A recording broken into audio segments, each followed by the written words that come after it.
BJP प्रवक्ता प्रदीप भंडारी क्या कुछ कह रहे प्रेस कॉन्फ्रेंस में, सुने। गांधी वाड्रा परिवार, only Rahul Gandhi, Sonia Gandhi in the Congress ecosystem was having problem. सोचिए इनकी प्रायोरिटीज कि स्वतंत्रता दिवस पर भी इनको राष्ट्रगीत से प्रॉब्लम हुई। ये कोई ऐसा ही व्यक्ति कर सकता है जो अंदर से कुंठित है, जो अंदर से इस बात से दुखी भी है और गुस्से में भी है कि देश 140 करोड़ देशवासी राष्ट्रभक्ति के साथ में, यूनिटी के साथ आगे क्यों जा रहे हैं। जो पी चिदम्बरम अपने आप को प्राउड कहते हैं कि दिमागी नक्सल, मैं उस पी चिदम्बरम को ये दिखाना चाहता हूं, ये है आपका कार्यकाल।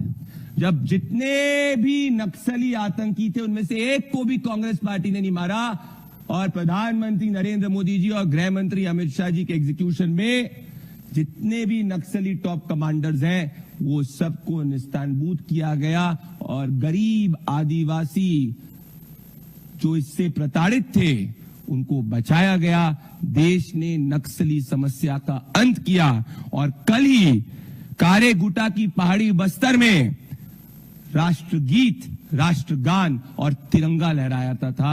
ये फर्क है इस वक्त की सरकार और दिमागी नक्सली इकोसिस्टम में।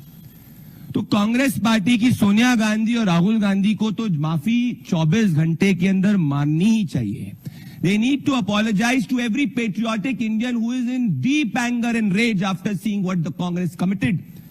पर इससे यह भी स्पष्ट होता है कि क्या leader of opposition Rahul Gandhi fit भी हैं एलओपी होने के लिए, क्योंकि कोई भी लीडर ऑफ ऑपोजिशन जो इस देश के पार्लियामेंट को सुप्रीम मानता है वो कभी नेशनल सॉन्ग का अपमान नहीं कर सकता। और सोनिया गांधी द्वारा किया गया विरोध यह स्पष्ट करता है कि कांग्रेस पार्टी में कोई फ्रिंज नहीं है जो राष्ट्रवाद का विरोध करता है।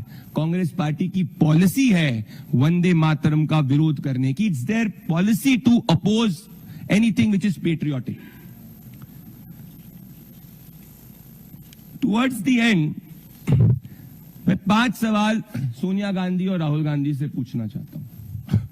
पहला, कि अगर आपके मन में आयोटा ऑफ देशभक्ति भी है तो आपको 24 घंटे में देश के करोड़ों लोगों की जनभावना का अपमान करना, स्वतंत्रता सेनानियों का अपमान करना, इस देश के संविधान का अपमान करना, इस देश के तिरंगे के अपमान करने के लिए इस देश से सार्वजनिक रूप से माफी मांगनी चाहिए।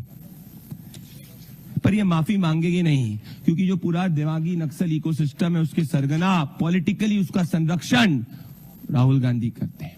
मेरा पहला सवाल।